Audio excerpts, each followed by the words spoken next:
welcome everyone to the Special Committee on Poverty in Prince Edward Island.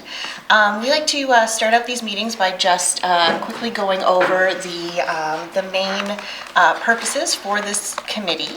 For those who might not be aware, it was based on a motion that was put forward in the Legislative Assembly with a few clauses that we are working on within a 12-month period. So we are to provide recommendations to establish clear definitions and measures of poverty and a living wage for Prince Edward Island. As well, we are to provide fully costed recommendations regarding the creation of a basic income guarantee pilot for Prince Edward Island. So these are the pieces we've been working on. As a committee, we've met with several experts, both from the community as well as experts in basic income, and we are continuing to do so. Before Christmas, we met to discuss what are some of the questions we still have at this point to be able to provide recommendations in these three key areas, and who do we need to speak to and what further information do we need. So now we are working on those pieces and getting those questions answered. So in that regard, we have here today from the Native Council of Prince Edward Island, we have Lisa Cooper, who is the President and Chief of the Native Council of Prince Edward Island, and Matthew Mcdonald, who is a policy analyst. They are joining us today, and we will have another presenter at 10:30 from the Upper Room Hospitality Ministry. So just to highlight them, because we have two presenters today, we will be wanting to break just before 10:30 so that we have a chance to reset. So the format is that you will give a presentation, and then there'll be time for questions if that's comfortable for you. Wonderful. All right. I'll also just highlight the members here. So we have in this committee, members of the committee are Gordon McNeely, Sunny Gallant, Hannah Bell, Natalie Jameson, the Honourable Ernie Hudson, and Ola Hammerland is joining us today as well. I'll also highlight that Emily and I did not coordinate our outfits, but it's working for us today, I think. All right. Oh, also I see Roxanne Carter-Thompson here in the gallery. Just wanted to welcome Roxanne from the Adventure Group. Thank you for joining us today. All right, so we circulated the agenda, so I'll need a motion to approve the agenda. Okay, Sunny, all right, all in favor of approving the agenda? Wonderful. Okay, so with that, I will hand the floor over to Chief Lisa Cooper and Matthew Mcdonald. Thank you. Thank you. Kwai Ninda Luisi, Lisa Cooper. My name is Lisa Cooper, President Chief, as you said, Native Council of PEI. I want to recognize that we are on traditional Mi'kmaq territory, my ancestral homelands, along with many other nations and tribes that have called PEI their home. I was recently re-elected as President Chief of the Native Council, and I look forward to continuing my work as leading voice of the Office of Indigenous Peoples on PEI. I thank you for offering the opportunity to talk to you about the opportunity for a basic income guarantee pilot project for Prince Edward Island. The Native Council of Prince Edward Island is a self-governing authority for Indigenous peoples residing off reserve across ancestral Mi'kmaq territory on Abuet. NCPEI represents the rights, the interests, and the needs of the off-reserve population. NCPEI also offers many cultural appropriate programs and services to community members, and we've provided our portfolio, so you're welcome to look through it. It has a wealth of information, including many that support community members living in or at risk of living in poverty, including housing support, food security programs, and employment and training programs. The Native Council of PEI offers a wraparound approach to working with community members to meet their needs. And what I mean, like with a wraparound approach, at any point in time a community member enters the Native Council, say for mental health and addiction support, we also look at referring them to other programs within the Native Council. So we recognize housing first approach is the best approach for our community. So we'll connect them with our housing. We have 56 units that are rent geared to income. All units are full. We have about a 50 waiting list for different units. We'll also look at the youth program. We'll also look at a drumming program for cultural competency training, or connecting back to their community. Employment and training, we will pay for any like Holland College trades. We provide funding for trades. We also provide funding for your last year of university. So it's very much a wraparound approach we will do for an individual. We'll wrap around not only them, but their family, because we recognize it takes a community, it takes a family to become healthy. Our success program it's very educational driven, and it helps them to overcome barriers. So right now we're doing the last part of our success program. And what we do is we bring in our youth, and we do life skills, employment training, resume writing, job skill hunting. We will also place them on jobs. So that's something, if you're interested in partnering with, we very welcome that partnering. If you know a position or someplace within your constituency that is looking for a job placement to provide skills training, we would very much enjoy that. So despite lacking many of the benefits provided to the on-reserve, that's what happens when I go off my script. I love when he does this, but I mean, I do not do well with scripts. The off-Indigenous are also vulnerable to experiencing poverty. This can be said, especially for Indigenous women, non-status Indians, and people living with a disability or disabilities, which is more frequent in the Indigenous communities. Some community members find themselves homeless on their own land of Abaquit. Like some other provinces, this province lacks a strategy to meet the specific needs for the off-reserve Indigenous peoples. Like others that live across PEI, off-reserve Indigenous people pay taxes. However, often we do not benefit from enough culturally relevant programs and services to support us. Despite these issues, community members are resilient.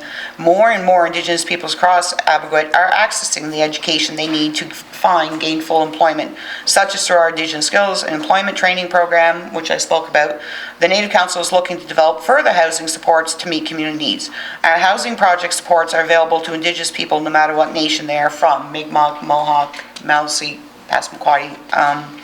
Doesn't matter. We provide any supports to, as long as you're off reserve. So with that, I'll hand it over to Matthew for the next sections. Great, thanks Lisa. So basic income, it's a way to ensure that everybody is able to live with dignity and meet basic needs. So what would be the purpose of a basic income guarantee pilot program? A basic income guarantee pilot program should engage people experiencing poverty in a given territory to test ways to better their health, employment status, education outcomes, and housing outcomes, among other areas, through an income supplement. So we're not going to give you too many statistics because I think you're all aware of the challenges that Indigenous people face, whether it be on or off reserve. I think that we're beyond that point now, or at least I hope we are. But I'll give you a few statistics to just digest. First of all, it's no mystery that Indigenous people off reserve in PEI tend to make less money than the general population. Stats Canada indicates that 29.8% of off-reserve Indigenous people in PEI were below the low-income measure after tax in 2016. So the rate for the general population of PEI, so the entirety of PEI, the sample data they have is 16.9. So the off-reserve Indigenous rate is almost double. Also, the Native Council in the 2017-2018 fiscal year, and you'll see it in your packages, we have the community mapping survey results, so the report on that. So that was where we did a community survey and we had 283 total respondents. We're actually doing the community mapping again, so that data will be available by probably April 2020.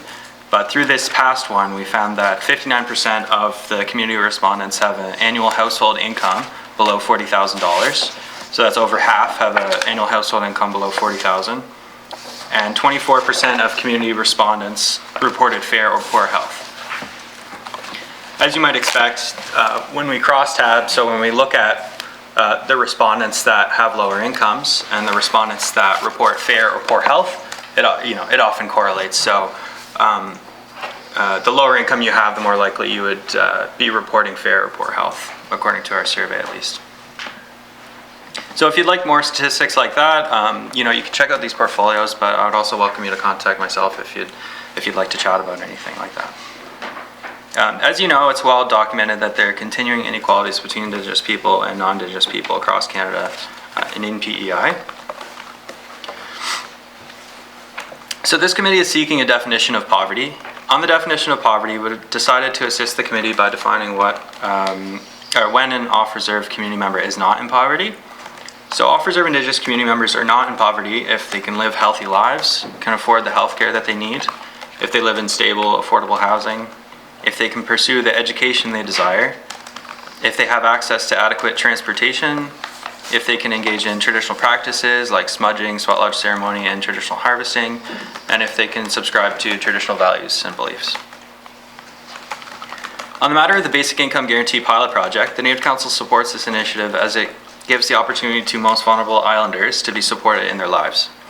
Community members seek opportunities to receive education, advance their careers, support their families with fresh, healthy food, and want to support each other. But these opportunities are not always attainable due to their current income and are challenged by the cycle of poverty that so many Canadians are affected by. Like others testified to this committee, we would promote the use of the market basket measure as it is the federal government's official poverty line, so it would make sense to fall in line with that. So, through the written submissions that we've provided, we have 3 main recommendations. So I'd just like to go over the different recommendations to provide some insight on that. So the first one surrounds the participants for the pilot project. So one of the big questions for the pilot project in terms of its design and implementation would be the target participants. So with the Ontario Basic Income Pilot Project that took place recently, they had an age range of 18 to 64. So we think that would make sense to do an age range like that, due to the fact that folks over the age of 64 already receive different types of income supplement that others don't, such as guaranteed income supplement, the GIS, and also old age security. We think that it would be great value to implement this pilot, but it should consider people with different backgrounds in the design and scope.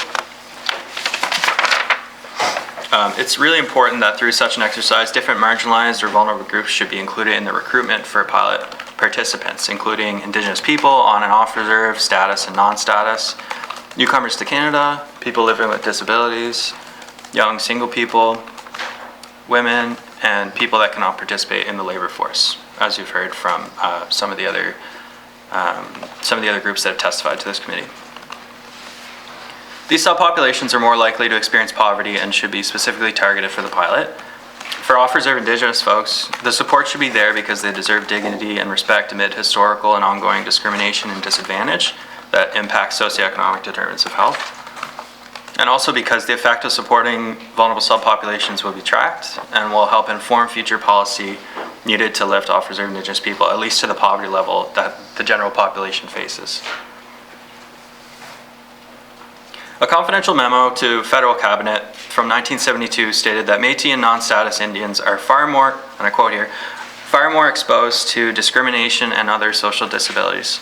It is true to say that in the absence of federal initiative in this field, that they are the most disadvantaged of all Canadian citizens. End quote. While much has changed since 1972, there has not been significant policy change for the community that the Native Council of PEI represents and supports.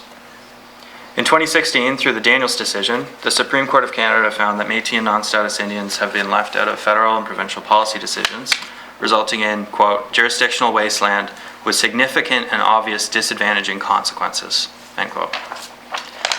So it's a pretty powerful statement for the Supreme Court of Canada to be saying that there's a jurisdictional wasteland in terms of political buck passing that was taking place between federal and provincial governments regarding Métis and non-status Indians, which the Native Council represents here in this province. Today, there's a steady policy shift in recognizing the important work that offers of representative organizations like the Native Council have done, and the work that must continue to offer support to communities, but there's still much work to be done. In identifying participants, we would suggest a wide enough base of individuals that will be recruited to explore participant interest, need, development of health, employment, education, etc. Other characteristics should also be considered, including that there are both urban and rural participants, and that there should be participants for the purpose of research that do not receive the income supplement, so like a control group. So there would be folks who would receive it, and then other folks who would be tracked or looked at that won't be receiving the supplement. We believe that the project should span across PEI rather than take place in a specific community, as you would gather more information on the varied needs of islanders. A basic income guarantee pilot should track and evaluate the program for the needs of both groupings of individuals that can conceivably change their socioeconomic situation through the pilot and those that can't. There's a lot of talk these days about intergenerational trauma that affects Indigenous communities.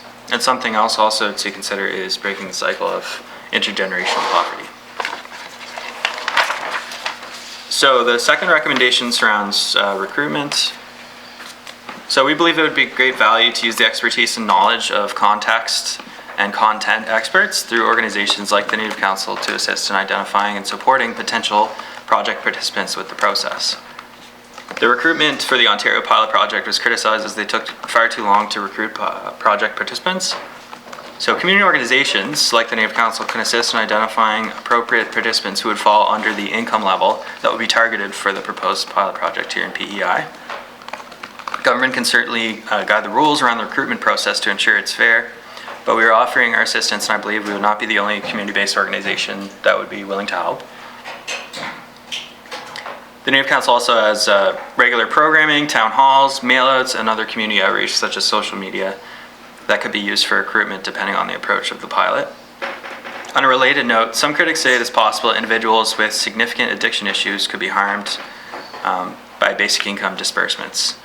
So in terms of recruitment, without proper supports in place like timely access to mental health and addiction support, such individuals, if participants in the proposed project, may be at risk of endangering their health with a new source of income. So on the third recommendation, it was sort of a little bit of a catch-all, but we wanted to touch on the model to be used for the pilot project, our suggestions for that, and other gaps. So the third recommendation, the negative income tax model, we believe it should be used for the pilot, but the determination of participants in the pilot project should acknowledge challenges with determining income through that model. So it would be well suited and easy to implement and wouldn't require a great deal of administration, but at the same time, strategies should be created to address issues with participation for the prospective pilot project based on income. For example, Indigenous people with disabilities experience compounding effects of poverty, as Jane Landwell spoke on here to this committee. Such compounding effects may include intergenerational poverty, intergenerational trauma, disability, other health-related conditions, or discrimination. At the same time, community members may not file their taxes due to challenges associated with financial literacy. If the pilot project is mandated to experiment with supporting vulnerable individuals in the province, it should consider issues associated with using models for eligibility, including income tax filings that may actually exclude key participants. Possible solutions to these issues could be that there's a referral process to income tax filing supports for possible participants to ensure their eligibility for the program. And also it'd be good to think about different rate determinations based on compounding effects of poverty, such as disability or health condition. Many individuals may not be eligible for the disability tax benefit or may have to pay significant sums of money for their health conditions. The pilot should recognize these challenges and offer additional basic income for individuals with complex needs. And also, just a side note here, as explored by others who presented this committee, like Marcia Carroll with the PEI Council for People with Disabilities, it's important to not take away crucial programs that are already available to Islanders, such as the Accessibility Supports Program. This is especially the case for a pilot project that will not necessarily be implemented long term. So just a final note, we just want to end with some quotes from a report on the Ontario pilot project that took place. So there was a report that was done and they had some really great quotes from participants from the project who wanted to reflect on the impact of it. So some folks, the first quote is, "I finally had some dignity and could purchase food and clothing from actual stores and not secondhand stores or a food bank. My depression actually decreased a lot with my anxiety." The second quote reads, "As someone who works 40 hours a week in a factory job that destroys my body, making next to minimum wage, I was merely making barely enough to get by. The basic income program helped me afford my bills and allowed me to participate in recreational activities more." And the third quote reads, "It didn't just help me financially. My health, mood, and my outlook on my future all improved."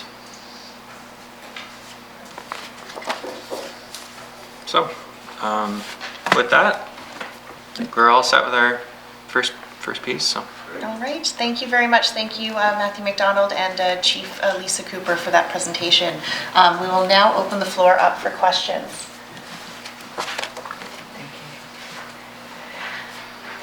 Sure. Hannibal. Thank you. Thank you very much for the presentation. It's great to see you here today. Really appreciate that you have gone back and looked as well at some of the other presentations, because more and more as we hear these, it's about the continuity of the story that we're hearing. I certainly am getting the strong feeling that the community groups would be very interested in connecting and engaging. I'd be interested in hearing from you, though one of the things that we have talked about in here, or we've been urged to consider, is that a pilot is not necessarily just a smaller group, but the PEI is potentially a pilot in itself. Do you have any thoughts on that, given the population that you support? Yeah. Anna, thanks for the question. I think that it's really important to understand, at least from the perspective of the Native Council, that off-reserve Indigenous folks live all across PEI.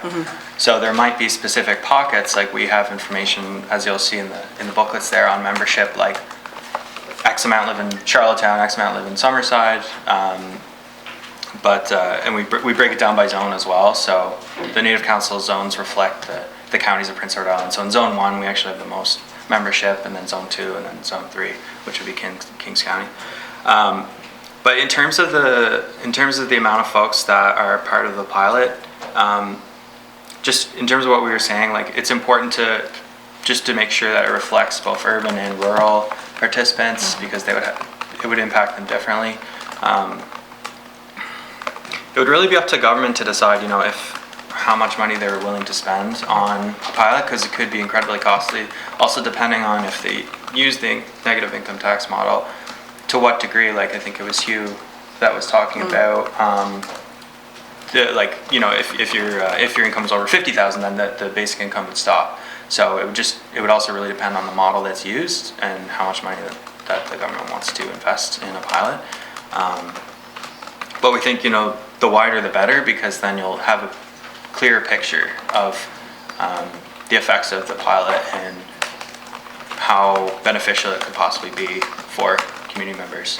And I think for me, thank you, Matthew, that's great research, isn't he? I think for me, one of the key points is you need community organizations such as ours. You'll see some of the research that we gave you, and under our community mapping one that we talked about, if you look at the people that suffer addictions, the number is pretty much zero. But if you go and look at a different study that we did about the Aboriginal Mental Health and Addictions Program, which was called NADAP at the time, Native Alcohol and Drug Abuse Program, the addiction rates are there. They're much higher.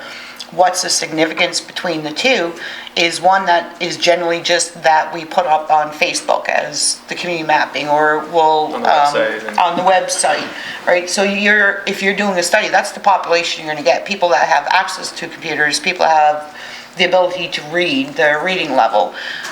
When we did the community mapping, we missed the most vulnerable of the vulnerable population. We didn't realize that until we did the NADAP needs assessment, because then we used our frontline workers who could reach these people in treatment centers, on the street, in jail. And that's where we really started to flush out a lot of our issues or concerns or barriers, and help to shape programs. That's why you'll see a lot of studies here. That's how we do it. We go out to the community and we find out what it is their needs are. Like right now, we know, for instance, PEI has 0 Indigenous foster families left. So now our children, if they're being taken away, and it's a high rate of being taken away, but not due to abuse, but neglect due to poverty.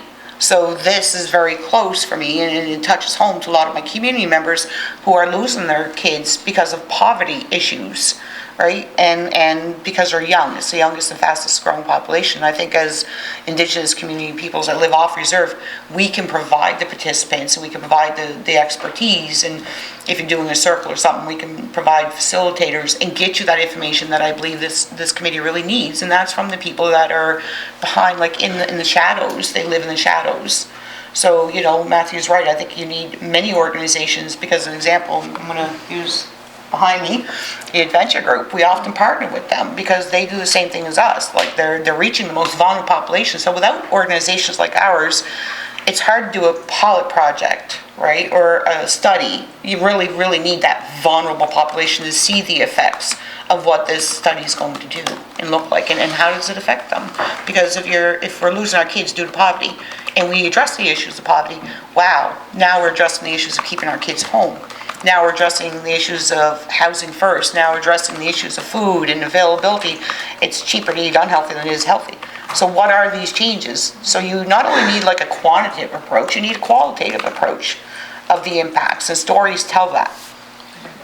Annabelle? Thank you, Chair. Thanks very much for that. I think it's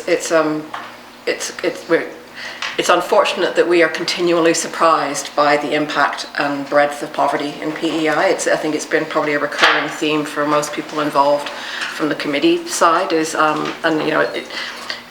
a recurring theme of being shocked or surprised at the scope and scale, because we don't have that access to that information. So the community partners are the critical part of that story, and I really appreciate you putting the lens on it in the same way we've heard from other presenters who've had the same impact with their statement.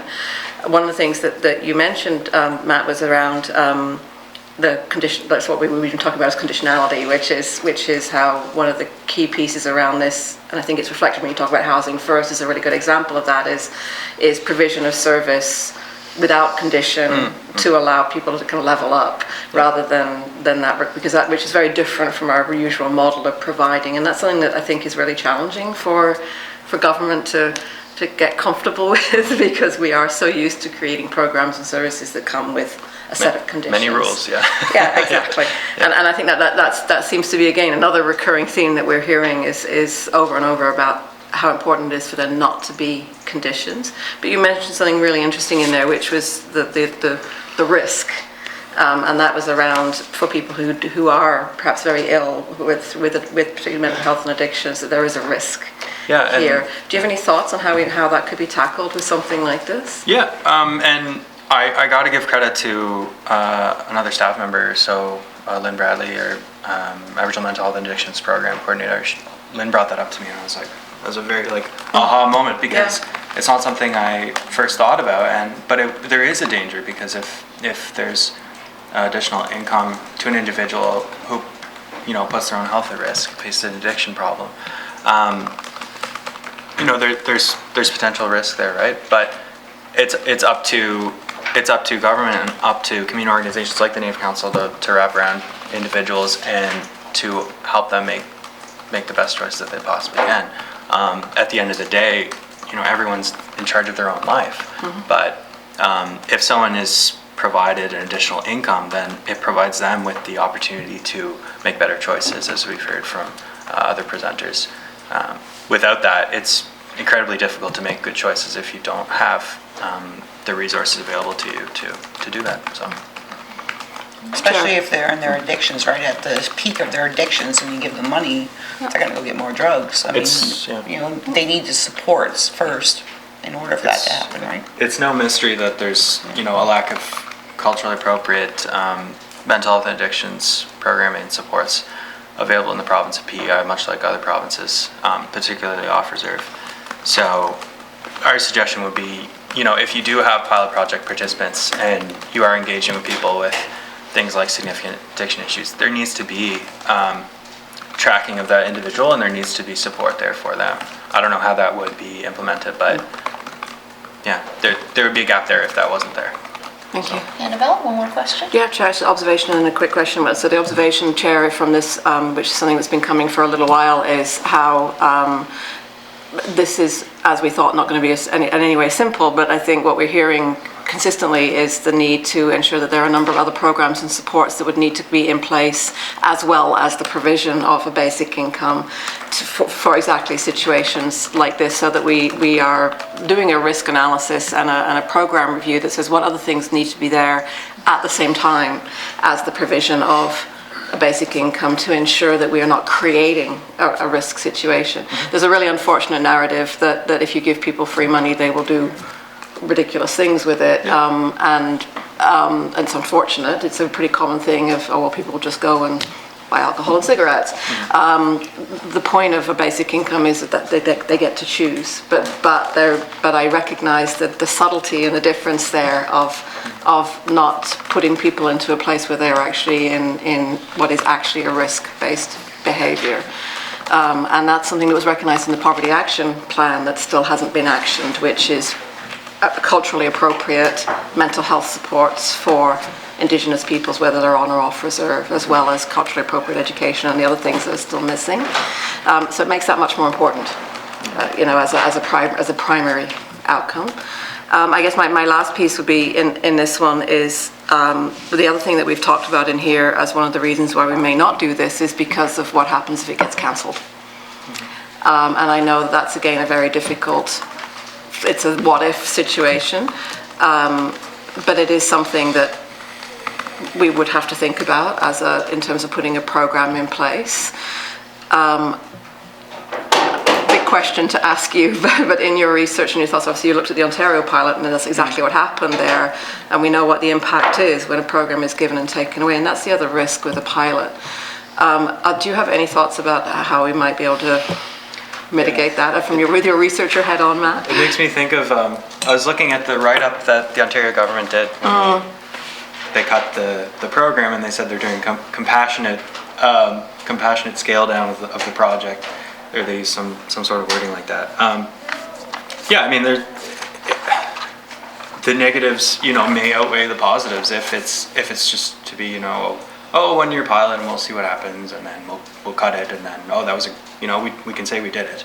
Yeah, there's a huge issue there because inherently you're engaging with the most vulnerable individuals. So if you have to be absolutely clear that if it's a pilot, then it's something that's temporary and that there should be no expectation of that support continuing.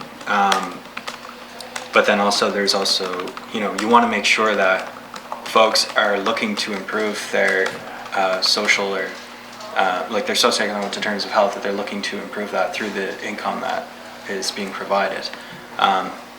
So it's a bit of a scale, There are risks, but there are many possible benefits to this type of development. I'm not sure. It's a tough question because it's certain, it's up to government to figure out how to do that in a way that would mitigate the risks as much as possible.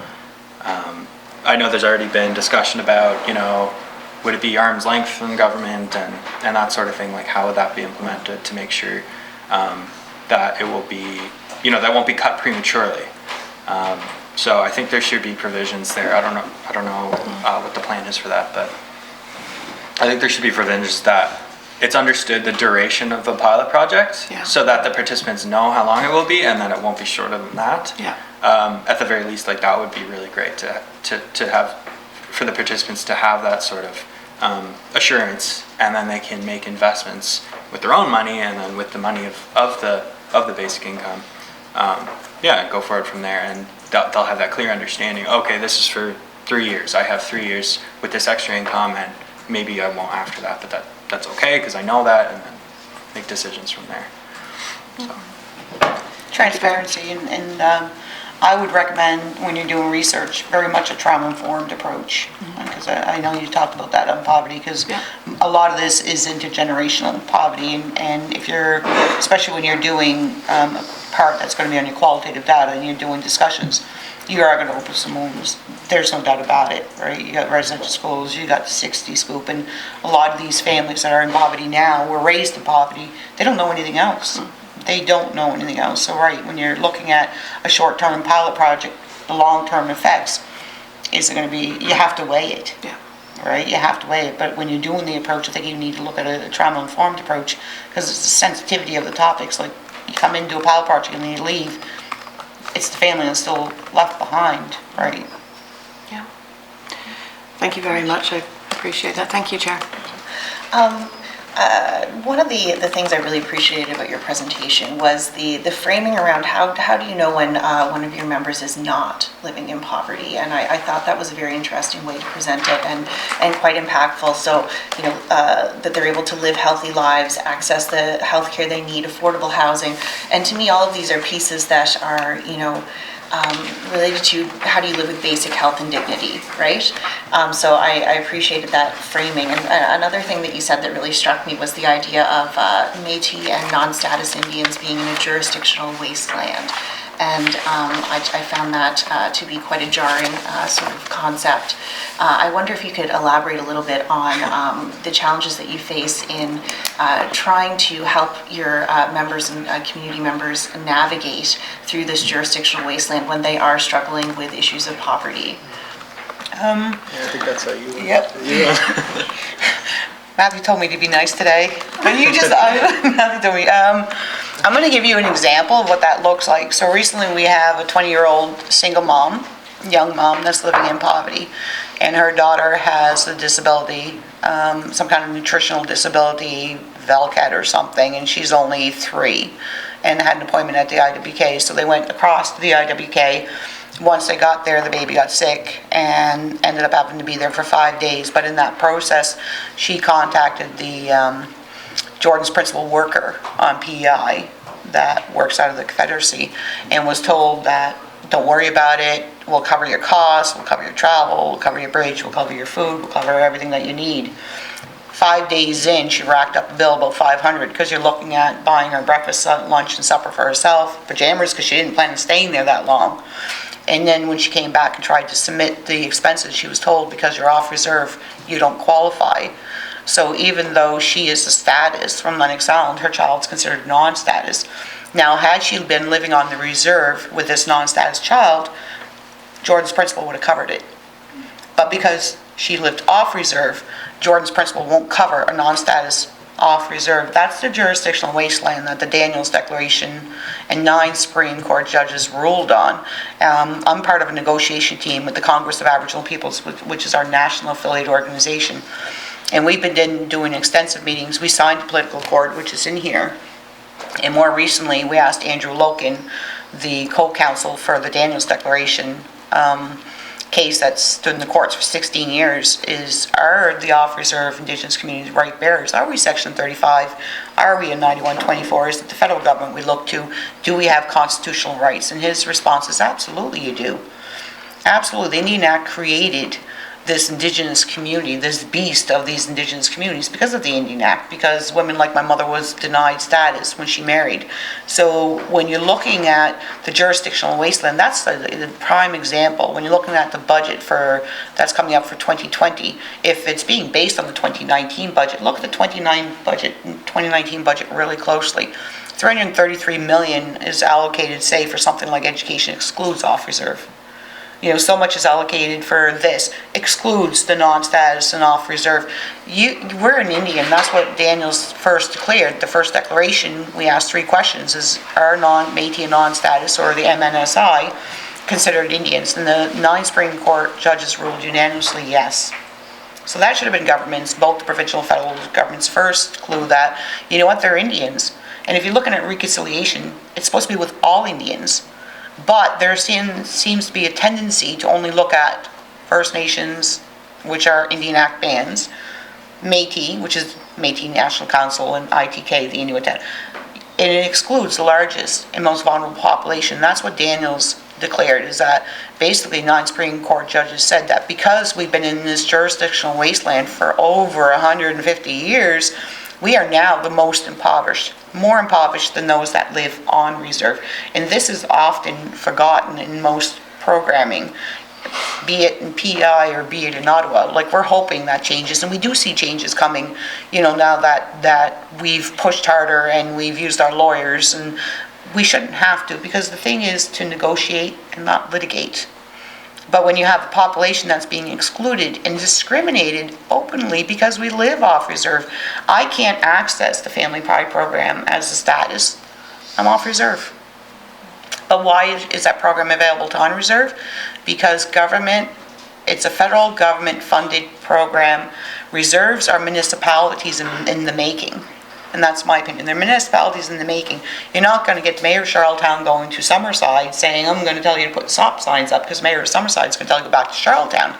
Well, that's the exact same thing as the reserves. The reserves are municipalities. Legally, they're only municipalities. They can only legislate within their own reserve-based. So Lennox can only represent those that live on reserve. They can't legally represent those that live off reserve. They're not mandated because most of the programs are federal funded, reserve based, membership based. I think we talked about these criteria. You said, it comes with all these restrictions. But people don't understand that. So when you're looking at the Native Council of PEI, we have, status, non-status, Métis, Inuit, Cree, the population's there. It is the largest population on PEI. On reserve is 500. I think off reserve is 2,270. We represent over 988 at the time of our community mapping, well over 1,000. But the funding doesn't seem to come to us. And I'm not sure why, if it's the largest population. So what we've done in the last 5 or 6 years is hired some really qualified people like Matthew, who does the research for us, and others who produce these documents that is in front of you so that we can educate, because it is all about education. But if you're wanting to raise the poverty line, then you need to look at the off reserve, because they are now, according to 9 Supreme Court judges, the most impoverished, more so than our cousins on reserve. Thank you for that answer. I want to open the floor to further questions here. Honorable Ernie Hudson. Yes, thank you, Chair, and thank you so much for your presentation here this morning. One of the things that you mentioned, alluded to, was that in previous presentations that we've heard viewpoints with regard to the delivery of a big pilot, arm's length or delivered by government or an agency, a division of government. Just wondering if you could elaborate and give your thoughts on the delivery mechanism. Yeah, sure. It can be led by an external agency. The only issue with that would be transparency, where the responsibility would lie. So I guess, you could do it with an external agency, but it should be controlled by the provincial government, and it should be ensured that it's the province's responsibility in terms of the delivery of the pilot. Like, it's ultimately their responsibility,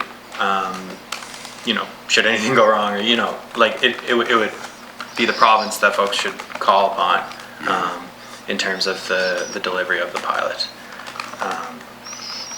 So that would ensure that there's still accountability for that, but that the external agency might have more of an ability to deliver that and be more flexible with how they do that. Ernie Hudson. Yes, thank you, Chair. With that, if it was an arm's length delivery organization, I'll say, that was responsible to, whether it was a certain department, whether it was responsible to cabinet, what have you, what would you see the composition of that arm's length delivery model being? Do you have any suggestions on that? Composition as in? As far as just like the representation across the board, would you see potentially, and I'm just throwing this out to generate, I guess, some discussion here, but composition from different NGOs, from First Nations, from municipalities. I'm just, to try and get some feedback, suggestions as to that delivery model and who would be involved in that delivery model, in the setup of it. It might be tougher for an external agency to direct itself in terms of reflecting what the province's goals are with respect to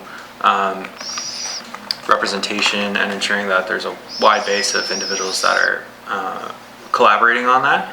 So perhaps there could be a committee or some sort of representative body that could advise the external body in all the matters of how they might roll out the pilot and track the individuals that are participants of it and the recruitment, like we were talking about, like with the suggestions on the recruitment. With the external, if there were to be an external agency, it might also be a little challenging to implement the different types of additional measures that we're suggesting, like if there's possible project participants that haven't filed their income taxes lately or what have you due to issues of financial literacy, like who would be responsible for referring them to tax filing supports to ensure that they can participate in that. Where the accountability lie? Would that be the provincial government who didn't refer them, or would that be the external agency who didn't do that? Who would be if it was outsourced in that way, like if it was to be put on a private organization, there might just be some issues with the accountability for the different measures that might improve the outcomes of the pilot, or at least give a better picture of the impact of its intended benefits.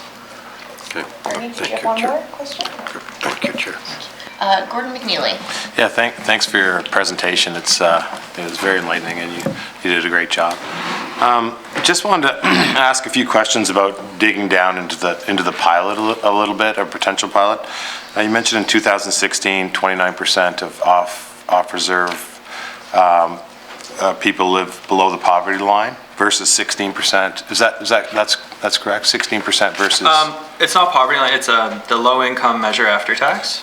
Okay. So yeah, so it's 29.8% of off-reserve Indigenous folks in PEI. That's the rate for that community in 2016, and then the entire population with the sample size that Stats Canada has is 16.9. So. Okay, and that was in 2016. What do you think has happened since that point? Are we, in other words, are we getting better with our programs from in the last 4 years since that stats, in your opinion? I don't know. Yes. What do you think, Lisa? Oh, no, you go ahead. Better or worse? Or? Oh, I'm not sure. I'm really not sure. I mean, it's hard to get. It'd be hard to get a clear picture,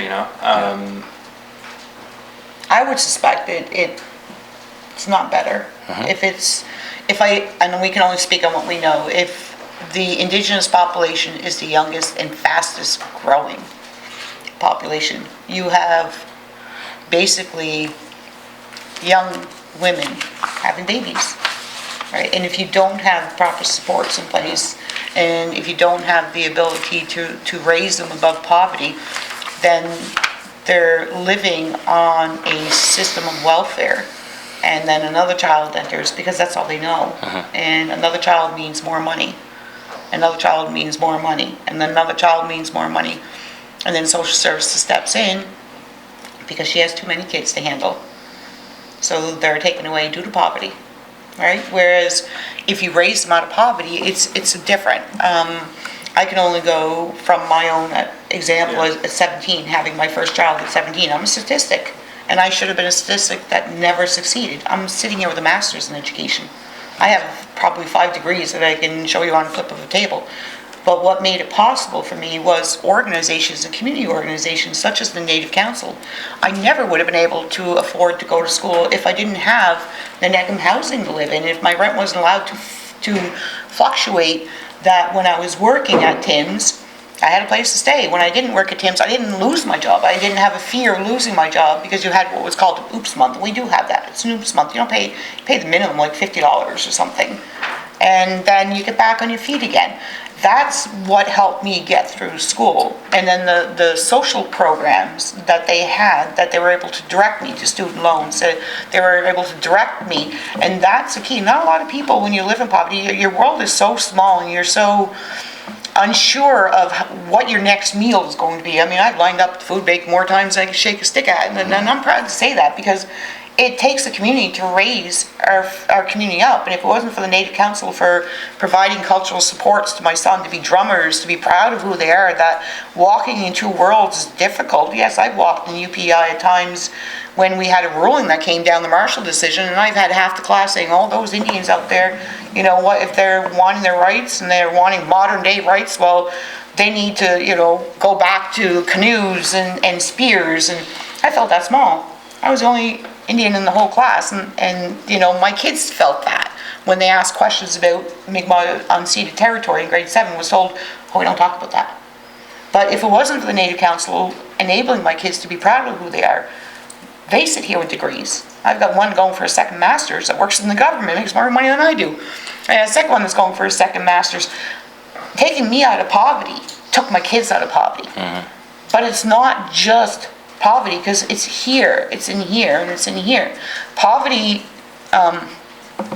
takes away who you are, who you can be, your very being, because you look around and people have nice clothes and nice things, and kids have the best things to wear, and you've got a kid with gym pants that you got at a dollar store, or you got at a second-hand store. It takes your pride, your dignity, everything. You shrink. and you shrink for many years, but when you rise up from poverty, you hold your head high, you know, because you know what it's like to be hungry. You know what it's like to skip meals to make sure your child eats. You know what it's like to beg, borrow, and steal. I invited my father over for supper one time, and I said, I just need a few things. And he said, what? I said, hamburger, potatoes, and corn. I want to make shepherd's pie. And he started laughing. He goes, you don't have any groceries, do you? No, not really. Like, and I'm supposed to. I'm a mother with 3 kids. I should have that. But when you don't, you can't provide. So that's why I say it's a trauma-informed, because you're going to need, it's trauma-informed. My mother's a residential school survivor. She hoards everything. Hoards everything. That's trauma. Poverty is trauma. That's why they say it's a human rights issue. Because it's not only the family, it's the kids that get affected. Right? So I don't know if I answered your question or not, but... You did, and then some. Unbelievable, yeah. On a final note though, Trish, you know, as I said, we're doing the community mapping survey right now, actually, again. Yeah. So we'll have the results from that from April. So we will be able to, you know, compare and contrast, like, okay, from our community mapping from 2017, 2018 fiscal year, like, this is how many individuals reported their annual household income under 40,000, and then we can look at, because we have the same question, so we can look at what does that look like now in the 2019-2020 fiscal year. So that's great. And just my final comment after that, I don't want to take away from the beautiful words that you said, and yeah, I think it's an intergenerational problem. Absolutely. And you outlined that very well today, and I hope this committee looks forward to chatting with you and working alongside of the Native Council to get this project forward. That's the point I was making, thank you. But community organizations, that's the key, because that's what helped me out of poverty. It's not something I can do alone, right? Yeah, great. Thank you. And just keeping an eye on the time, we have a few more minutes here before we'll be moving to our next presenter. Natalie Jameson, I know you have a question. Great, yeah. Thank you very much for a powerful presentation. It's great to have you here, and nice to see you again, of course. I guess I just have one question. You've answered a lot for me, but how do you think a basic income guarantee would impact a person's incentive to work or to become educated, to go to school, further their education? Nobody wants to live in poverty, No. right? You always want to do best. You want to break the cycle. You always want to do best. And, you know, I thank God for the scholarships I got. I thank God for the Native Council who paid one semester I needed to get in my BED program because I didn't have the money to pay for that. So being able to access extra money and debt. People in poverty are scared of debt. And I think we mentioned that. I think that was mentioned as well as the meeting that we just came from that Roxanne moderated. If you're poor, debt's scary. I carry MasterCard now, but I never would have done it when I was younger because debt is scary to people in poverty because you can't afford the debt. So if you have to go to school, it's going to mean student loans. It's going to mean childcare. It's going to mean school doesn't come cheap. Even if your school is paid for, you still have children if you're you know, a family person.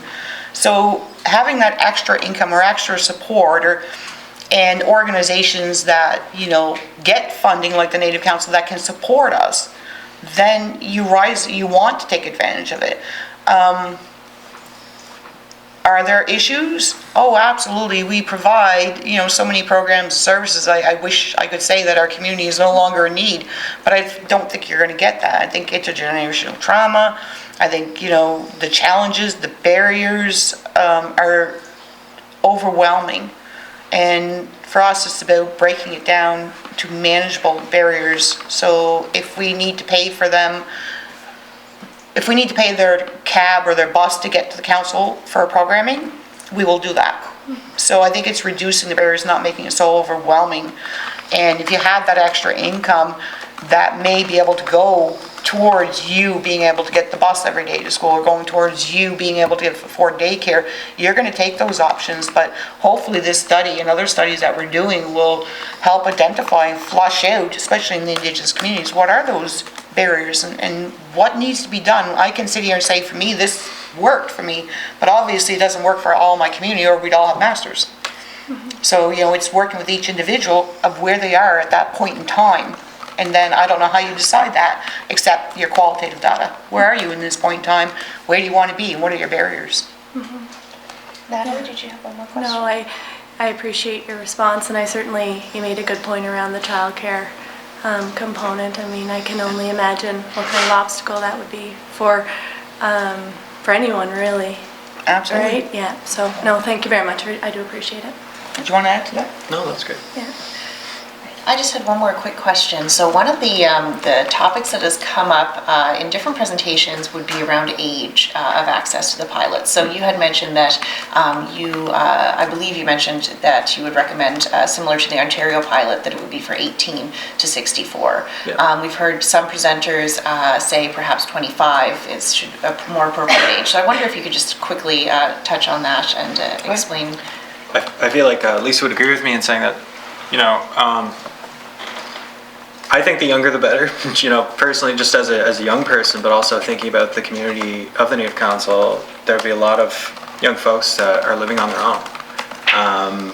They may have moved out when they were, even younger than 18. So that's something definitely to consider, because if we're looking at vulnerable population and vulnerable individuals, 18 to 25, if you want to support people and have them access the education that they need, then that's the perfect age range to do that. So I don't know, that's what I think. What do you think about Well, that? couchsurfing is one of the highest Yeah. risk factors we find with our missing and murdered Indigenous women. A lot of our women and girls is the couchsurfing. But I know that the men too, the exchange of sexual favors for a place to sleep, somewhere to eat. And if they're coming out of a home that they're already poor and they're at 18 and you're on your own, you're going to fall quickly between the cracks. And that's where we see the mental health and the addictions.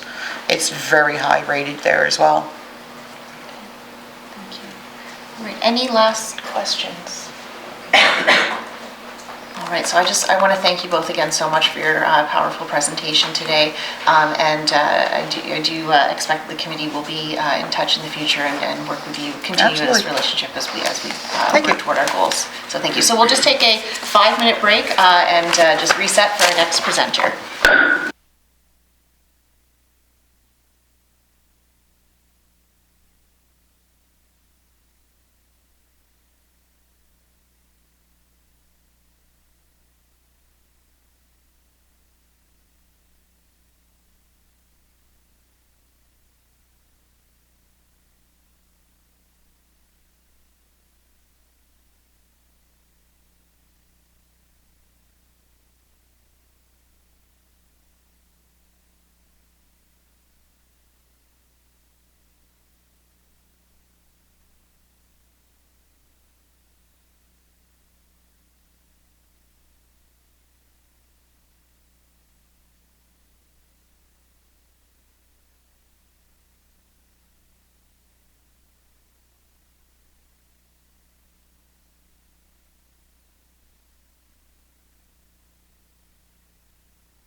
right, so now we have our second presenter for today. So we have Mike Mcdonald here from the Upper Room Hospitality Ministry. Thank you so much for being here with us today. So same format, you'll have an opportunity to present to the committee, and then we'll open the floor to questions. So I will hand the floor over to you. Well, thank you. I appreciate the invitation to talk to you guys about a little bit about what we do and how basic income could affect our, the people that we serve on a daily basis. So each day, we work with people in poverty, both in the city of Charlottetown, but really across the province. We operate the food bank here in Charlottetown, the soup kitchen also, just a block or two away from here.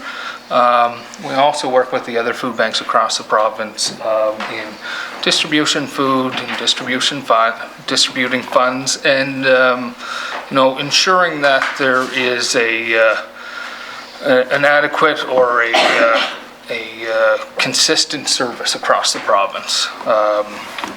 So I've been working with the Upper Room since 2001. So I've seen, many things, I guess, over the years, and have had the opportunity to work with, work for, and interact with some great people.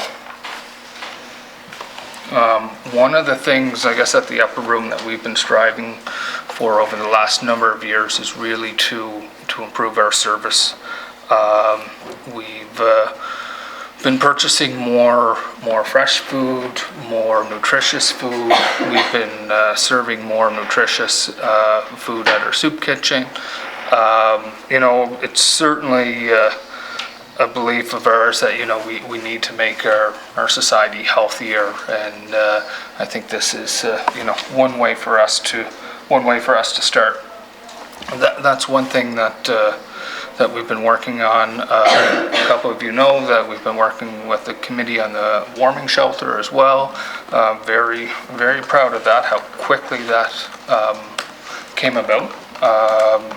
And also, we've been working with schools, mainly elementary and junior high schools within the city, to ensure students in need are getting a lunch each day.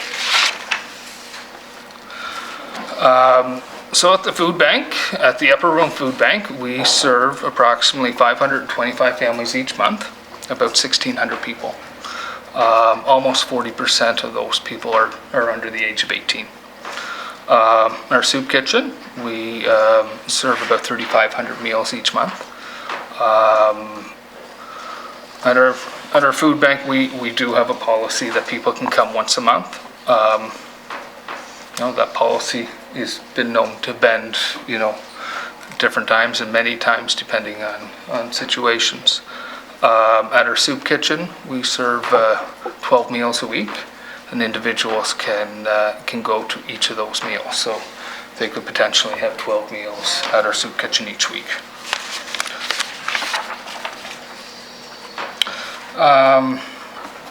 When we look at who uses our food bank, really, we look at it as every segment of the population. We have families. We have both two-parent families. We have single-parent families. We have couples, single people, and seniors that are all looking for our services.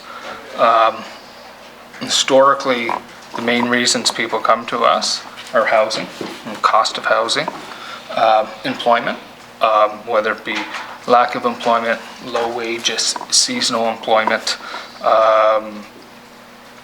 and also not having the skill set required for employment. Another big one is medical issues.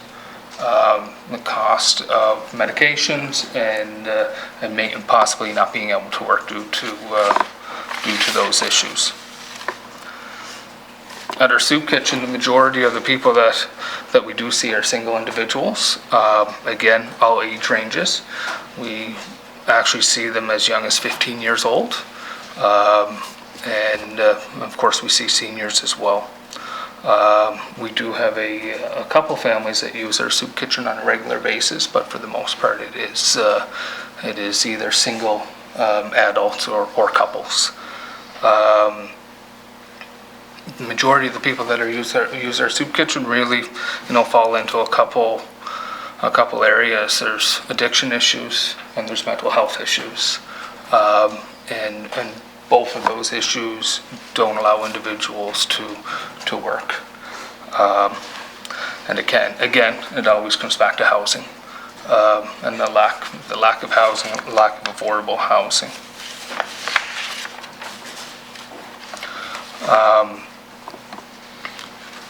I guess it's our belief that there are many things that are needed to reduce poverty. Certainly a guaranteed income is one of those, but we also need to look at ensuring children are educated. We also need to ensure that our adults are trained for employment, and we need to ensure people have access to housing, healthcare, addiction services. And there's many other things to add to that list. Guaranteed income would certainly have a great impact on a number of our clients. It would remove, I'm sure, a great deal of stress on a daily basis for them. It would allow them to, to spend money on food and housing and transportation. And hopefully it would keep people from having to come to places like the food bank. Nobody wants to come to the food bank and ask for help. We're fortunate that we're in a position to help, but there's I can't tell you anybody that wants to come see us. I think one of the things with a basic income is it's essential that we don't cut other services because of it, right? I think that, to be honest with you, I look at it that we may actually need to increase services to ensure that the investment in people is protected, and increase mental health services and addiction services and education, just to protect that investment in people. Basic income cannot be, the only answer, but it's certainly part of the answer. There are many people that we see that this would be life-changing. There are other people that I think may struggle because of it. We do see many people with addiction issues that, as soon as they do have money and funds in their pocket, that, unfortunately they're not thinking about food and they're not thinking about shelter. They're thinking, or they're not thinking, their addiction is taking over, and they're, servicing that addiction. But really, I guess the last thing that I'd like to say is a comment that an individual shared with me yesterday, that more than money is needed to fix poverty. It's not. We can't just write a check and let it think that it will take care of the problem. I'm a firm believer that education is one of the biggest avenues, and it will take time. But we do need to ensure that our children are taken care of and have the opportunity to prosper and grow, and I guess the adults today that to make sure that they're receiving the training that they need to get into the workforce and participate and become a real valuable member of our community. Thank you. Thank you very much. So we'll open the floor to questions. Bernie Hudson. Yes, thank you, Chair. And thank you, Mike, for the presentation. I want to take the opportunity to as well thank you for the great work that you do, and the great partner that you have been with government, certainly with our department. It is greatly appreciated. One of the things that you had mentioned with regard to food banks is to make sure that they're consistent across the province. And I guess that leads me to the question, of, so a basic income guarantee pilot. We've seen the ones, for example, the Ontario pilot was targeted to a couple of geographic regions. So if this, would you see it important that the pilot, if it wasn't right across the board for everyone, if it was at a certain demographic group, for instance, is it more important, in your opinion, to have it targeted at a certain group that would be tip to tip in the province, or would you see it more at a certain geographic area? I personally would like to see it tip to tip. I mean, hunger is the same in Surrey as it is in Charlottetown, as it is in Tignish, and there's people struggling in each of those, in every community across the province. So my preference would be that we are a small province, and both by population and by geography, that I think it should be looked at, across the province. Already had some? Thank you, Chair, and thank you for that, Mike. One of the things, and you probably heard the question that was asked to the previous presenters as well, but you'd mentioned that there are a number of ones that make use of food banks that are young, single individuals. I guess with that, would you see, if there was a basic income guarantee pilot put in place, what age range would you see that taking in? Yeah, that's a question that I struggle with. Mm-hmm. I look at, and I'll use my own personal, like I have boys I got a son that's 21. I don't know if he would use that money properly. I think that it's initially, if I didn't hear the previous statements, I would have said 25, but they made some very good points on to make it 18, that people have different issues based on their ages. It's a difficult decision, and we do know many people that are out on their own that are 16, 17, 18 years old, and I would hate to see that 18-year-old fall through the crack. But if it is going to be that young, I think other services have to be matched with it. Most of the individuals that I see at that age do not have any real budgeting skills. They're just getting through day by day. They're not looking through long-term planning. So I would hope that there are some other services really to go with that to ensure that they are successful with the program. Did you have one more? Yes, thank you, Chair. So I guess just to follow up on that as well. So you look at the situation that we have a basic income guarantee in place, pilot, and that it's going to be, say, and we'll arbitrarily pick the age of 18. But certainly if you have a family of, 3, 4 children, there are costs that are associated with the feeding, with the clothing, with the social involvement, if you like, for those children. So with that, would you see that a certain allowance, if you want to call it that, would be given to the parents or the guardians to be able to provide those associated costs with raising a family? Yeah, that would be nice to see. One of the things that we often see with clients coming to our services are that the children are missing out on so many things, and whether it be after school activities, things like sports or music or dance classes, whether it be, I think clothing was mentioned in the last presentation, whether it be new school clothing, that type of thing. There's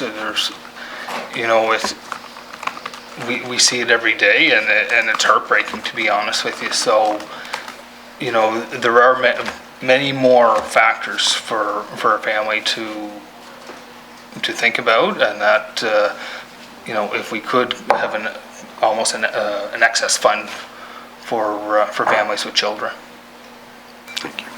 Sunny Glant. Thank you, Chair. Thank you very much, Mike, and for all you do and all the volunteers that you're associated with and sponsors and all Islanders. I just have a couple of questions. Before Christmas, there was an increase in the social assistance benefits. I know it's probably a premature question for you, but have you noticed any difference in your traffic as a result of that, or does that affect you in your role? Honestly, it is pretty early for us to know, and we really have to look at comparisons if we're comparing the month of January to last January to the January before that. You know, obviously we would hope that our numbers would go down a little bit, but you know, food is expensive, and that housing is expensive, and you know, they're barely getting by now.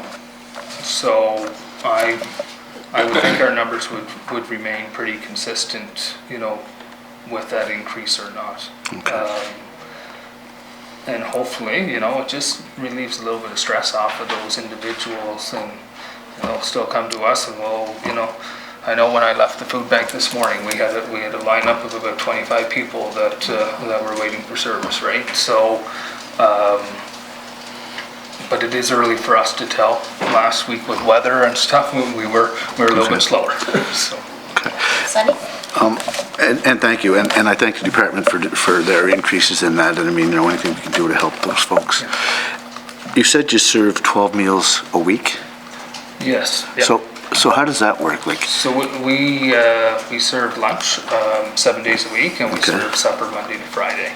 Okay. So that they're able to come in each of those times. so all the days are covered? Yeah. Thank you. And my other question, Chair, if I could, you would indicate like housing, work, education, addiction services, and mental health. How, like when someone comes in to sit down and have a meal, Yeah. you don't have a chance to talk, or do you?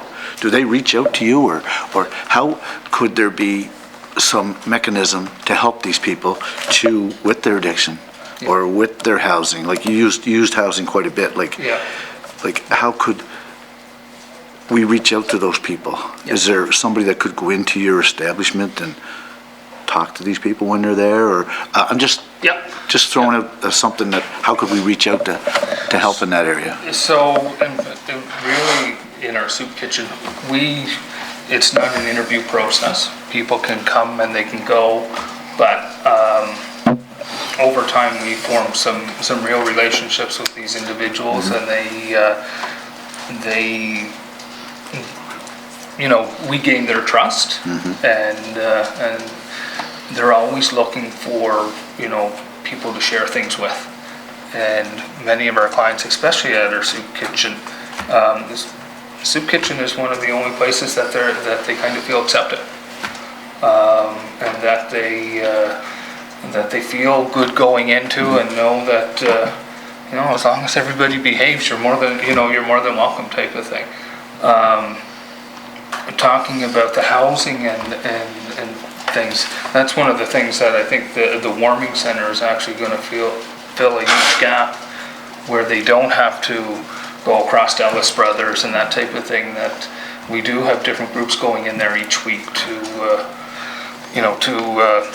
with those services. So whether it be housing or mental health, or you know, a host of John Howard Society, they all are in their schedule once a week. So I think that's a start. But yeah. Okay. Sunny Glant, you have And one just question? a follow-up, it's not really a question, but, and I can appreciate when someone comes in, they're not categorized, you feed, like people are fed, and they talk to whoever they're next to, and they leave, and it's a comfortable environment. When someone approaches you, is there, I guess, this may not be a fair question, but if someone was to ask you for help, is there a direction you can set them in and follow up on that and see how it works? We basically try to help them through the system. And, you know, many of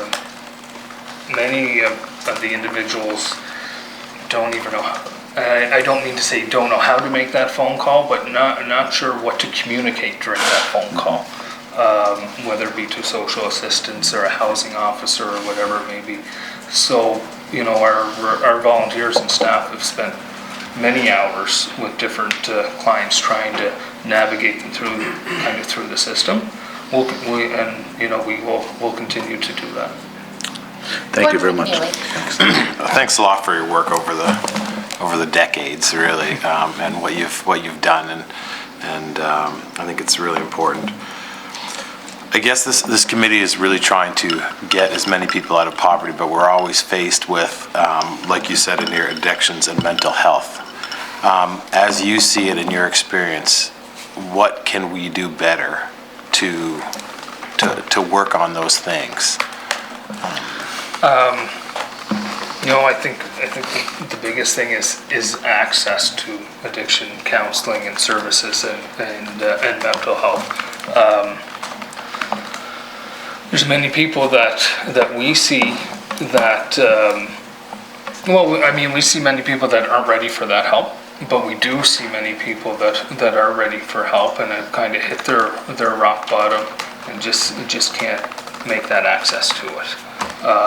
Or they've gone out to Mount Herbert and have been there for a couple of days, and then they're right back to where they started. And I mean, in one way, the soup kitchen is a great service, and we serve 3,500 meals a month. But when they come back to us, often they're back to those same triggers and seeing those same individuals that that kind of not put them in the situation, but certainly aren't allowing them to get out of it. So I think, one of the things would just be addiction services being that much longer, that they can really kind of check out of what they're doing now and really work at healing themselves. Yeah, and that's the thing is with the basic income guarantee, what I would have is I wouldn't want to give people money to make their lives worse and to get them further into the cycle that they're in. Right. Have you seen a difference since the legalization of cannabis? Has that affected? No. No, we haven't seen, and honestly, the people that wanted to use cannabis, they were already using cannabis, and people that it had no real effect on us, whatsoever. Yeah. I can just speak with our clients. There's the basic income could hurt some of our clients, right? If they're not ready to really work on themselves and heal themselves. So many others, it would really help. And I just have two more. Oh, okay. One more, two more. You can do two more. Okay. Just wanted to touch briefly on what you see as newcomers versus others in the we've had a population increase. We're inviting more people into Charlottetown and Prince Edward Island General. Yep. What have you seen for numbers there? Yeah, so certainly the newcomer population has certainly affected us. It's about 15% of our overall clientele are new to our country. It certainly presents some challenges to us, and I mean the first one being communication. The other one, ensuring that we're giving them, the food that they need, and giving them a can of vegetables or a box of Kraft Dinner or something is not what they're looking for. They're looking for whole foods, fresh foods. They're looking for bags of flour and different types of vegetables. So it's so it certainly challenges for us. I think a basic income could certainly have an impact on them for sure, because it would give them the opportunity to go and buy these things that kind of as a rule we're not able to supply. Yeah. It's it's some of the items that are pretty difficult for us to have an adequate supply, or when we do, it's almost, sometimes it can be an oversupply. Perfect. And just my final question is, can you just comment quickly on, is the Charlottetown Navigator, we've seen that program put in place, and there's been maybe a couple little hiccups, but is that the right direction for outreach? Is that program, can you see that program helping your work and this poverty issue? I certainly see it as being one of the tools. Yeah. To go along with a whole bunch of other ones. Certainly the navigators that we did have were great individuals, and were able to gain the trust of individuals and kind of steer them in directions. So to me, I think it's a great service. I think it's a little bit missed right now. Yeah. But yeah, it's certainly one of the tools. Yeah, excellent. Thank you. Thank you, Chair. Annabelle. Thank you, Chair. Thanks, Mike. It's great to see you again. Couple of things, and we're talking about. I know I have a number of constituents who are regular visitors, and one of the things about particularly the soup kitchen, is that it's a place where, like you said, where they are safe and they have friends, and it's a community, like it's a community space. It's part of the routine of not being lonely. Yes. And sort of, when you speak to sort of how your staff manage that, because that's quite a expectation for them too, as well as they're not just making meals. Yeah. So I think what I would start with is that we're pretty blessed with our staff and our volunteer group that they're doing this work because they really feel that they can make an impact on people, and without that dedicated group, an organization like ourselves would be nothing. And you're right, there, I can think of a couple individuals just off the top of my head that really don't have to go to the soup kitchen for financial reasons, but it is the only spot they have to go, and it is the only interaction with other people that they have on a daily basis, and they form relationships and friendships, and it's a spot that people are accepted, and we see all kinds of different people with all kinds of different personalities, but they do all come together and kind of blend and mesh together, and the soup kitchen's it's a very unique spot. Annabelle? Thank you, Chair. So following on from that, just again for record, I know that the soup kitchen building was actually done through a project of the Rotary clubs coming together as a major capital project. Yep. Could you speak to how the soup kitchen and the food bank are run operationally? Like, how does that work? Yep. So you're right. The Rotary Club was looking for a project to sponsor, and we were fortunate that at that time we were upstairs at the Basilica Rec Center, and that building just went for sale. So we weren't sure what was going to happen. So we did present, and we were very fortunate that we were the lucky recipients. And when we did open the soup kitchen, a lot of it was we still need to make sure that we're in the same area. We're in that downtown core. That's where the majority of our clients are.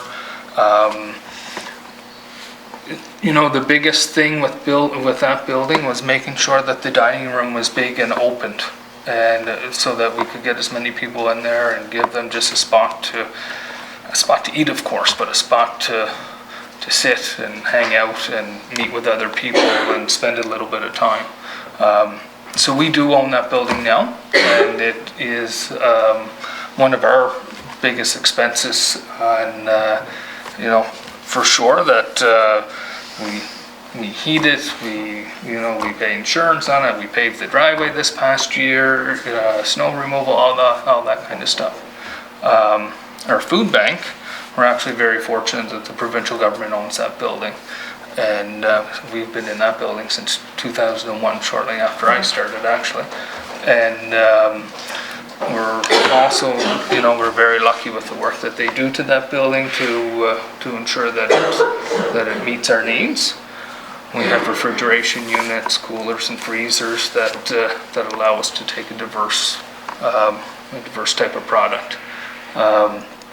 But we're constantly back and forth, or I am, between the two buildings, and it's a job just to kind of stay ahead of the building side.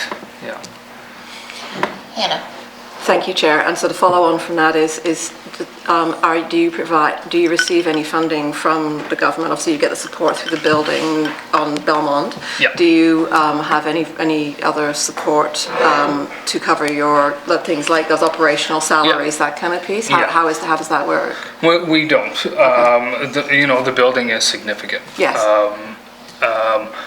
But really, all of our operational costs are by donation. Okay. I would like to say that we're pretty frugal with how we spend our money, except for maybe on the food side. But we did do some, like I said, some paving and stuff. That took us a long time to determine whether we should spend that money on paving. But it's kind of a bare bones operation. Between the two locations, we have 7 staff members, and half of them are part-time, which is pretty significant when one of the locations we're open every day of the year. So it really is budget-wise, bare bones, but we're very fortunate with the support that we receive from the community, and we kind of take that responsibility seriously to make sure that we spend the money in the correct places. Hannah, you have one more? Just 2 more if I can, please, Chair. Okay, yes. I think that'd be really quick. And the reason for asking, Mike, is obviously you're providing an absolutely critical service, filling a gap for people who otherwise literally would not have anything to eat, and that's being done by the community, and so we know that those continual drives and food drives and things, that's the reason why. And so for something that is meeting the needs of thousands of people across the province, it's a pretty substantive thing to be done. But we also know that if you want to get it done right, you ask a non-profit to figure out how to make the money go. So I guess the other question I had around that, though, Mike, was that during the summer you obviously had a request out for non-food items, and specifically it was for tents. Yeah. And I also know I've been involved obviously in fundraising drives for things like feminine hygiene products and so on. Could you speak to sort of the non-food? Yeah. Because that seems to be really growing. Yeah, and I think part of that is the needs of our clientele and us realizing, more and more what those needs are. But there's a lot more to it than food, and whether it be tents and sleeping bags or hygiene products. We have those requests really on a daily basis for something. We were overwhelmed with the response to tents and sleeping bags. It was terrific. But there's so many needs that our clients have, and whether it be things like razors, shampoo, those are things that we're hearing all the time. Laundry detergent. So those are a couple key ones that you mentioned, but we're trying to do, not trying, we are doing more than just food, because we know that's what our clients need. Yeah. And it's the same thing that I would use on a daily basis and that you would use on a daily basis are the things that we try to provide, and whether it be school supplies in September or whether it be extra snacks for kids during summer months. There's always more that we can do, and there's always more ways to reach them. Hannah. Okay, last question. Thank you, Chair. I mentioned about your work with the rapid spin-up of the warming centre, and again, really excited to see that, because we know that was a huge gap of sort of where do you go, particularly for women in Blooming House is one example that I've been working with, where they have to leave the building at 7:45. Yeah. Where do you go? Right.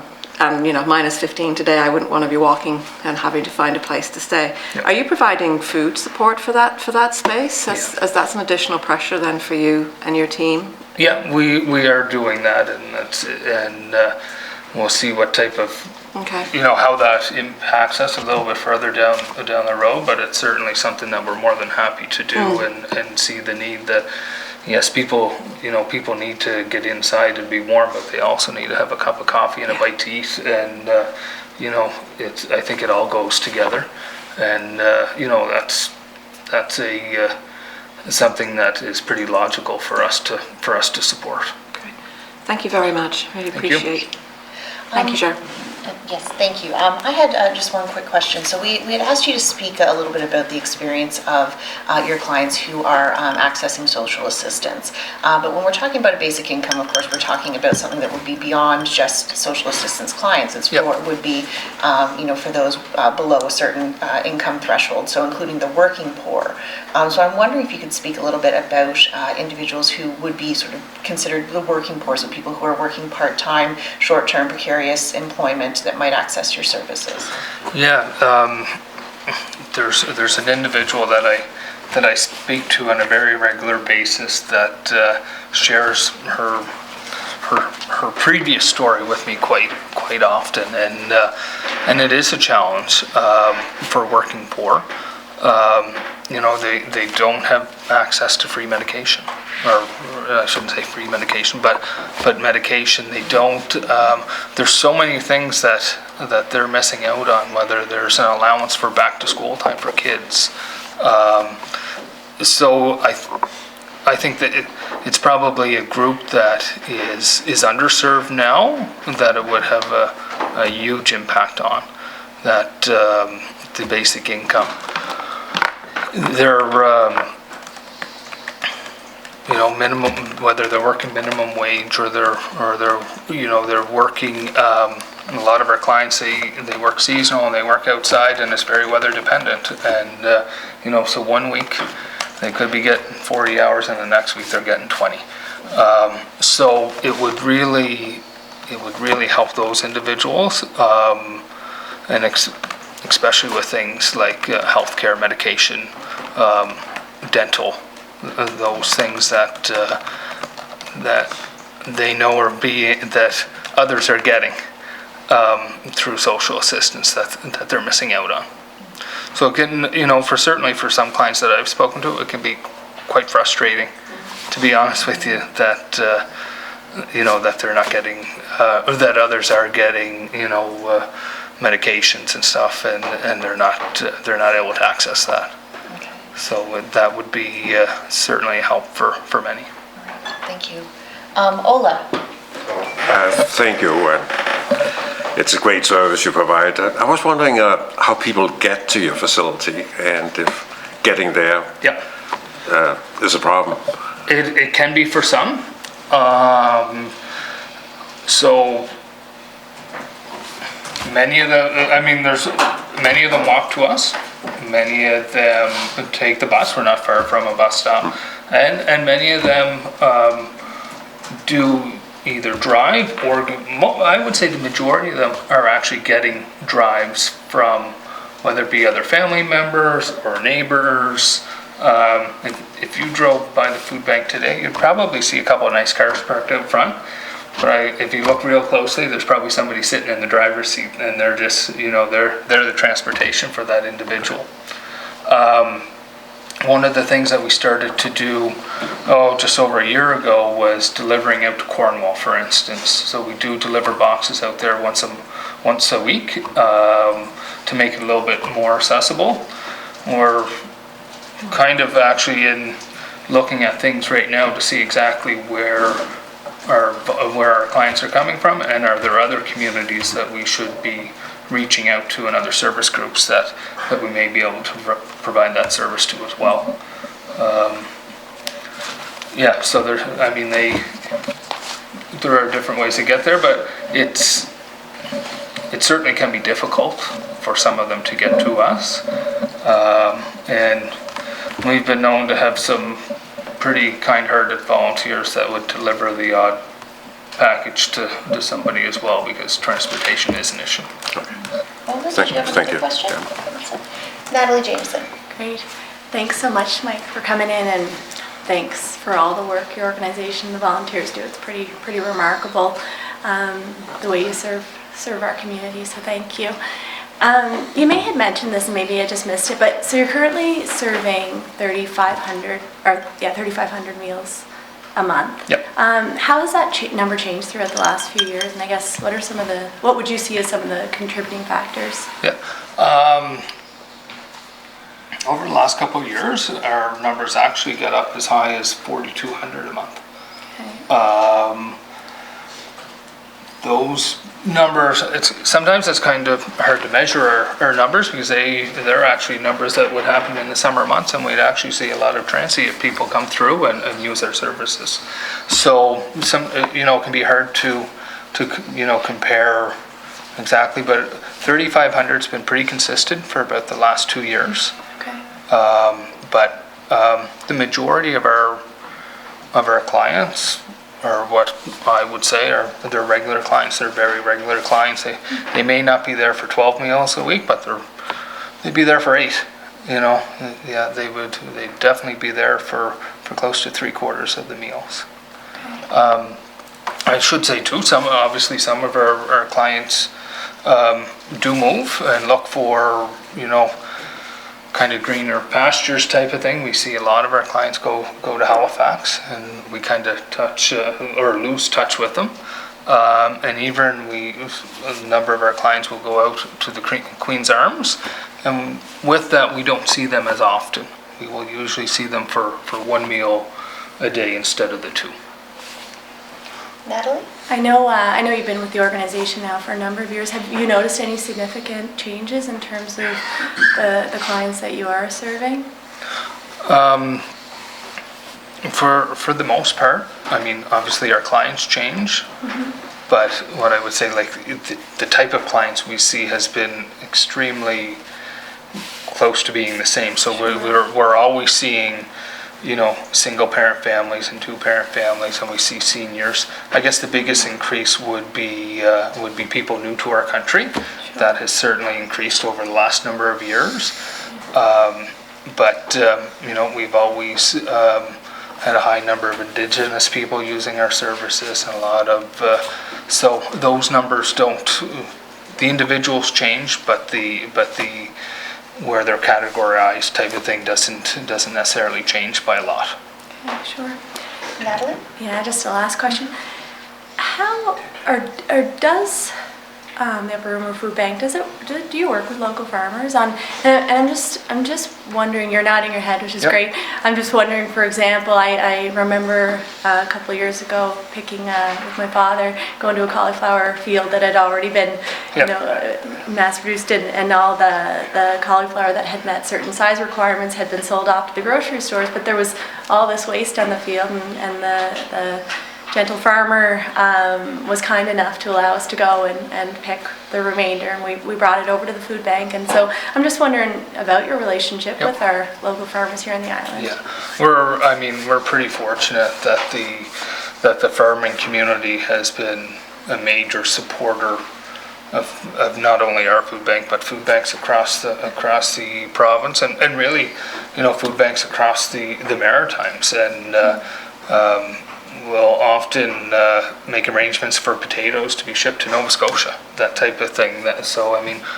they're extremely good to us, and honestly, we don't do as much going out in the field as we used to, because the farmers are giving us the stuff that they've already harvested, which makes it really that much easier for us, because it can be a bit of a project to get a team of people to go to a field and pick cauliflower or cabbage or something. But the support that we get from the agriculture community is tremendous, and it's the same as every part of our community, whether it's the business community or the general public. It's quite amazing. The people, in this province. Are there any challenges around storage, especially fresh produce? There certainly can be, and we're fortunate with the facilities that we have. And I mean, the biggest thing for us is really to think of it on an operational side, and is to turn that product over as quickly as we possibly can. So, sometimes, people come in to a food bank and they get a lot more stuff than they may the next time they come in, and it may be just because we had, we had a load of strawberries donated there to us about a week ago. So, we have to, they weren't PEI strawberries, of course, but those are the types of things that you got to move them quickly. So we're pretty fortunate to have our walk-in cooler, our walk-in freezer, and we make decisions kind of every day to move that stuff quickly. Yeah, thanks, Chair. Are there any further questions, Hannah? So I was just going to add, Chair, to follow on from around the gleaning, is that there is actually a community organisation called the Food Exchange who actively work with farmers across the province, and they have an arrangement where they will go in and do that gleaning, and then a third of what they gather goes to the farmer, a third is kept by those who glean, and then a third is donated. Yes. And sometimes the farmer donates their extra as well, but it's a pretty consistent. They did 60,000 pounds of weight of food last year, so that's pretty substantive. Yeah, it's a significant number and a significant amount of work that they put in. Yeah. And it is across the province, so it's not just centered in one area that food banks and other groups are reaping those benefits. And Chair, I just had a follow-up from that. I think we've talked a lot about the fact, because of the soup kitchen being Charlottetown based, but the food bank, and in the main, you have the food bank on Belmont, but there are 6 food banks in PEI. Right. Are they all under the same umbrella of management? Well, we're all separate organizations. We're all, registered charities. I kind of represent the province, and I sit on a committee with Food Banks Canada, so I represent the province to kind of a national group, kind of working through our concerns and making sure that our voices are heard, and they also are great for advocating on a national level with the federal government, and also working with national donors. Okay. So we do all have our own separate board of directors and our own, so whether it be a Salvation Army or the Surrey Food Bank, but we do work kind of in harmony, that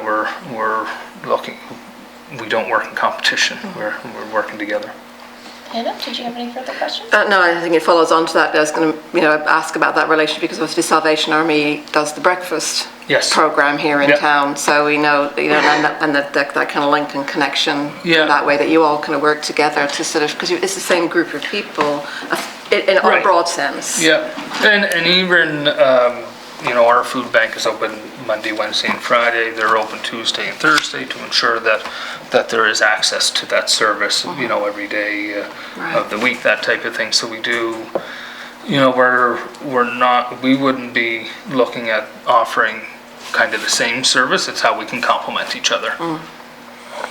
And my last piece then, Chair, is we'd spoken briefly in the break before you came onto the floor, but there is the Food Banks Canada hunger count report, which sort of looks at, like you said, food banks across the country, and they make kind of really clear recommendations of how to sort of address the consistent need for food bank use in the country, and particularly relevant in there is a recommendation for a pilot project for basic income as one of the key recommendations. So make sure, Chair, that we have that in the record, along with housing and better supports for single adults, right? Yeah. And there's a couple of recommendations, but that is a big one. PEI being a small province, it's a great way to lead the way and show the rest of the country what we're capable of, and what the rest of the country is capable of as well. Thank you, Chair. All right, thank you. Any further questions? All right, well, thank you so much for being here today, and thank you, as everybody has thanked you, for the incredible work that you and your organization do for the community here in Prince Edward Island. So we will take a short break and then come back to just discuss a little bit of new business and the few organizational points around the committee.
Okay, so moving on in our agenda, so under new business, there's a couple of points I wanted to bring forward, and then we'll open the floor if anyone has any other new business. So a letter of invitation was sent to Kelly McWilliams, board member for PEI for the Canadian Association of Social Workers, and that was on our list of invites. And she is requested to invite her colleague, her social work colleague, Bruce Davidson, president of the PEI Association of Social Workers, to present with her as well. So just getting confirmation from the committee that we are okay with this, and we'll let her know and schedule that. Everybody? Everybody's okay? All right, perfect. The other piece that we had looked into was around connecting with the Living Wage Network, and we were having some challenges sort of figuring out who we should connect with there and how to do that. So looking into it further, the living wages that were calculated for municipalities in New Brunswick and Nova Scotia were done by the Canadian Centre for Policy Alternatives in Nova Scotia. So I would like to, or someone would have to move, I suppose, that we invite representatives from the Canadian Centre for Policy Alternatives in Nova Scotia to talk about the calculation of a living wage, what the process was in New Brunswick and Nova Scotia, and what recommendations they might have for us moving forward. But I can't move it, right? Hannibal? Can I just qualify it? I Yes. was under the impression that that is work that they get paid to do. I don't know if it's a volunteer. Sorry, not for them to calculate our living wage, but, that the Canadian Centre for Policy Alternatives are volunteers doing that work? No, Sorry, yeah. When they have done the calculations for other places in the past, that they were engaged to do so as subject matter experts and were paid to do those calculations. It is not something that's done as a volunteer basis. Not for them to calculate our living wage, but to present to the committee about how a living wage is calculated, what are the factors that we need to take into consideration in order to do that here, and what recommendations they would have moving forward. So we had discussed needing, because we haven't really had any experts in particularly around calculating a living wage. So they, as far as we can tell, would be the closest experts in doing that here in the Atlantic region. But I'm open to other suggestions of how we might approach that. But we thought we could send an invitation, and if they don't have capacity to join us, we could also include that in a letter to please let us know, and we'll take, of course. So Chair, I would move that we reach Yes. out to them, but have that sort of offer open as to what is the best way. Because they may have a policy paper or something they could, whatever the route may be, but absolutely reach out to them as a first point of contact. I could move that. Wonderful. Okay. How does everybody feel about that?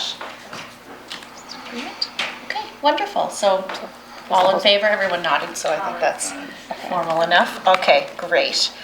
So that's all of the new business I wanted to bring forward today. Does anybody else have any new business that they would like to bring to the committee at this time? All right, so I will just note that our next meeting is scheduled for January 29th at 10 a.m. So it's a little later than today's meeting. And that is because we will be hearing from the Hamilton Roundtable for Poverty Reduction. And they're going to join us via Skype, and the timing works better for them at 10 o'clock, just with the time difference between here and Ontario. Hannibal?